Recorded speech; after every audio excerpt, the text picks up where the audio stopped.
जम्मू से। राधे राधे गुरु जी। महाराज जी, मैं छोटे बच्चों एवं लोगों को जब बिना पादुकाओं के चलते देखती हूँ तो उन्हें गर्मी से बचने के लिए पादुकाओं प्रदान करने का प्रयास करती हूँ। महाराज जी, इनका ये कहना कि बट कुछ लोग कहते हैं कि खान पान की सामग्रियां ही प्रदान करनी चाहिए, क्योंकि हम देंगे तो आगे हमें वो प्रदान करेंगे। नहीं नहीं, ऐसा ऐसा उसमें नहीं। तो जूता दोगे तो जूता ही मिलेगा। देखो, उसमें उसमें आपका मुख्य प्रधान भाव हुआ कि उसको ताप न लग जाए, उसको कंकड़ न लग जाए, उसको कांटा न चुभ जाए। तो ये जो आपको सुख देने की भावना है वो पलट कर आपके हृदय में आएगी। आपके हृदय में ताप न लग जाए, किसी कोई ऐसी बात आपको न कहे जिससे आपका हृदय दुखित हो जाए, वो भगवान आपको इतना सुख देगा, इतनी सामर्थ्य देगा। अगर ऐसा केवल हो कि जिसने जूता दिया उसे जूते मिलेगा, तो जिसने छाता दिया उसे छाता ही मिलेगा, ऐसा नहीं है। उसका भाव है, उसका भाव है, भाव का फल होता है, जूता का फल नहीं हुआ, उसमें भाव हुआ कि यार छोटे छोटे बच्चे हैं, ये गरीब लोग हैं, इनके पैरों में ताप लगेगा, कंकड़ चुभेगा, पादुका होगी तो इनको सुख मिलेगा। तो उनके सुख के लिए जो आपने भावना की वही पलट कर आपको सुख प्रदान करेगा। हम जो दूसरे को दुख देना चाहते हैं उसे दुख मिले ना मिले, हमारा हृदय पहले ही जलने लगता है, और जब हम किसी को सुख देना चाहते हैं तो हमारा हृदय पहले सुखी होने लगता है। देखो, एक शीतलता आएगी,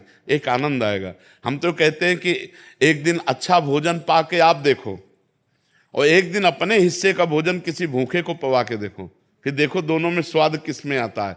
तो जब कोई भूखा भरपेट भोजन पाएगा ना तो आपका हृदय शीतल हो जाएगा। कभी भोजन पाने से आपका हृदय वैसा नहीं होगा जैसा किसी भूखे को भोजन पवा देने से होगा। सर्दी में कोई कांप रहा है, अपनी शाल उतार करके उसको उड़ा के देखो तो आपका हृदय एक महान हो जाएगा, एक शीतलता आएगी, आपके हृदय में एक आनंद आएगा। तो ये परोपकार की भावना, परहित सरिस धर्म नहीं भाई, पर पीड़ासम नहीं अधमाई। तो ये सिद्धांत गलत है कि जो देंगे वही मिलेगा, ऐसा भाव नहीं है। आप जो दे रहे हैं उसमें जो भाव है, नहीं, बीमार को सुख देने की भावना है कि उसका रोग निवृत्त हो जाए और वो सुखी हो जाए, तो वो भावना लौट कर आपके अंदर आएगी और आपको सुखी कर देगी। बात ऐसा है। नहीं तो मान लो किसी को रुपया दे रहे हैं तो रुपया थोड़ी केवल मिलेगा, उसका परिणाम मिलेगा। रुपये का परिणाम, हमने रुपया दिया कि यज्ञ हो जाए, भगवान का यश हो जाए, या गौ सेवा हो जाए, या संत सेवा हो जाए, तो उसका परिणाम मिलेगा।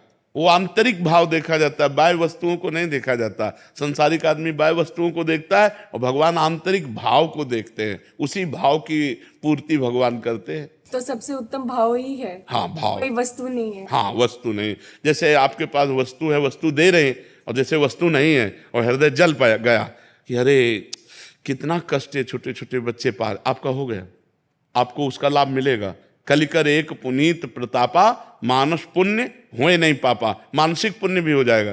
काश हमारे पास पैसा होता, मैं सबको जूते खरीद के देती। काश मेरे पास पैसा होता तो मैं सबको स्वस्थ देखती, सबको कपड़ा पहनाती, सब। ये पुण्य मिलेगा, इससे आपका लाभ बनेगा, आपकी भावना महान बनेगी और आपको इसका परिणाम आगे मिलेगा। देने पर जो लाभ मिलता है वही ना देने पर भी लाभ मिलेगा, केवल भावना करने मात्र से। भाव से ही तो सारी बात बनती है जी। गुरुदेव, हमारा मन विवाह आदि का नहीं है, कोई रुचि भी नहीं है, और विरक्त रहकर वृंदावन में वास कर रहे हैं अभी। महाराज जी, आप कह रहे हैं कि शरीर संबंधी को थोड़ी चिंता हो जाती है कि बुढ़ापे में कौन संभालेगा, कौन देखेगा, और कभी कभी घबराहट भी हो जाती है कि इस जन्म में निरंतर भजन नहीं हुआ और चूक हुई और प्रिया प्रीतम के दर्शन फिर नहीं हुए तो फिर कैसे? तो भरोसा रखो, ये भरोसे पे जीवन चलता है। अगर हम भगवान के भरोसे हैं तो हम अपनी तुम्हें बताएं, आज के वो 16-17 वर्ष पहले की बात, हालत ऐसी खराब कि शरीर उठने लायक नहीं, स्वयं पानी लेके पीना है, स्वयं रोटी मांग के खाना है, दवा के लिए पैसे नहीं, एक आदमी हमारे पास नहीं। तो सैमसी है जहाँ गुरु आश्रम पहले था, बच्चापन से जहाँ जुड़े थे, तो वहाँ के लोगों को जब पता चला तो गाड़ी भर कर लोग आए और उनका हम ऐसी दशा में आपको वृंदावन नहीं रहने देंगे, आप चलिए, हम सब पूरे गांव वाले आपकी सेवा करेंगे, पूरा गांव चंदा लगा के, चाहे लाखों रुपए महीने की दवा चले, आप चिंता न करो। नहीं, हम मरने वाले हैं तो प्रभु के लिए, हम जिए तो प्रभु के लिए। ये नहीं कि हम धाम छोड़ दें, अपना निष्ठा छोड़ दें। आप लोग जाइए, आपका हम बहुत बहुत धन्यवाद देते हैं कि आपने सहानुभूति दिखाई, और जब वो गए तो निश्चय किया मुझे मरना है। ये हम अंदर की बात कहते हैं, मुझे मरना है लेकिन भगवान के लिए मरना है। अब मैं धाम नहीं छोड़ूंगा, और निष्ठापूर्वक भगवान बदल गया। देख लो आप, ये वो व्यक्ति है जिसको मांगने से रोटी भरपेट नहीं मिली।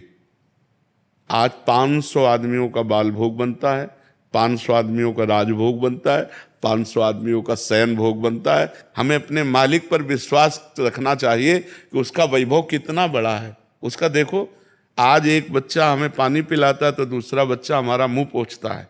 सैकड़ों बच्चे, ये सब नौकरी पेशा वाले, सब सरकारी नौकरियां छोड़कर हमारी सेवा में हैं, और एक दूसरे से होड़ लगी रहती है कि यार तुम सेवा तो कल की ज्यादा की थी, आज मैं करूंगा।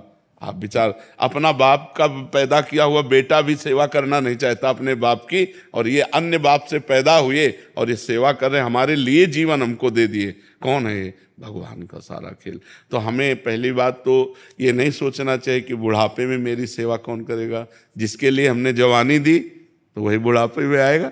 अब बुढ़ापे में हमारे लड़का बच्चा थोड़ी है, हमारा परिवार थोड़ी है। तो हमको ये संशय तो नहीं करना चाहिए कि हमारा बुढ़ापे में कौन सेवा करेगा। जो भगवान है, सच्चिदानंद है, वो जिसकी शरण में वही देखेगा। और परिवार, संसार, अच्छा मान लो हमारा ब्याह हो गया, पति मर गया, तो फिर हम वैसे रह गए। अगर हमारे भाग्य में दुख लिखा है तो हम चाहे जितना प्रयास कर लें हमें दुख ही मिलेगा, और अगर सुख लिखा है तो हमारे भाग्य में तो सुख ही लिखा है। क्यों? क्योंकि भगवान है, हम भगवान की शरण में हैं। विचार करो, जिस गरीब बाबा जी को रोटी मांगने से नहीं मिलती थी, आज रोज या तेरे दिन डायलिसिस होता है।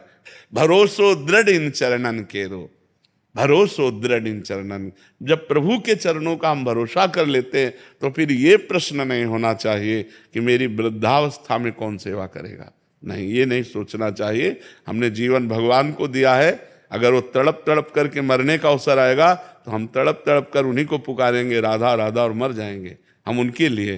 तो उनके लिए जब समर्पित हो गए, अरे पूछो मत, पूरा जगत प्यार कर रहा है, पूरा जगत प्यार कर रहा है। जब प्रभु के लिए मरने के लिए तैयार हुए तो उन्होंने अमर कर दिया। सब रूपों में हमारे भगवान आकर हमें प्यार करते हैं, तो हमें विश्वास दृढ़ रखना चाहिए अपने भगवान पर। ये हमने देखा कि जब हमारी आवश्यकता पड़ी तो मेरे भगवान ने ऐसा विशाल स्वरूप कर दिया, पूछो मत। तो भरोसो दृढ़ इन चरणन के, यदि भगवान का भरोसा है तो पक्का समझो उनका ऐसे बदलने में देर नहीं लगती। तो भगवान का भरोसा दृढ़ रखना चाहिए, वो आर पार का निर्वाह करने वाले वही हैं। जब जगन्नाथ जी के में माधवदास बाबा थे और वृद्धावस्था हुई और संग्रहणी की बीमारी हुई, तो संग्रहणी में बार बार सोच होती है, तो बेहोश हो गए।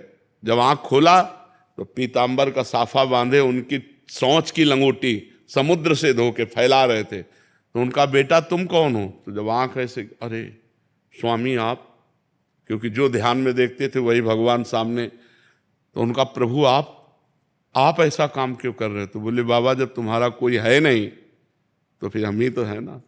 तो विश्वास करो, वो अपने जनों की सेवा विविध रूपों में आके कर जाता है। वो विविध रूप बदल कर आता है और अपने भक्तों की सेवा। जब तुम्हारे पास कोई सेवा के लिए नहीं होगा तो भगवान स्वयं सेवक बन करके आ जाएगा, क्योंकि जीवन भगवान को समर्पित किया है। दृढ़ विश्वास हो, सच्चाई से चले तो फिर निर्वाह भगवान कर देते हैं।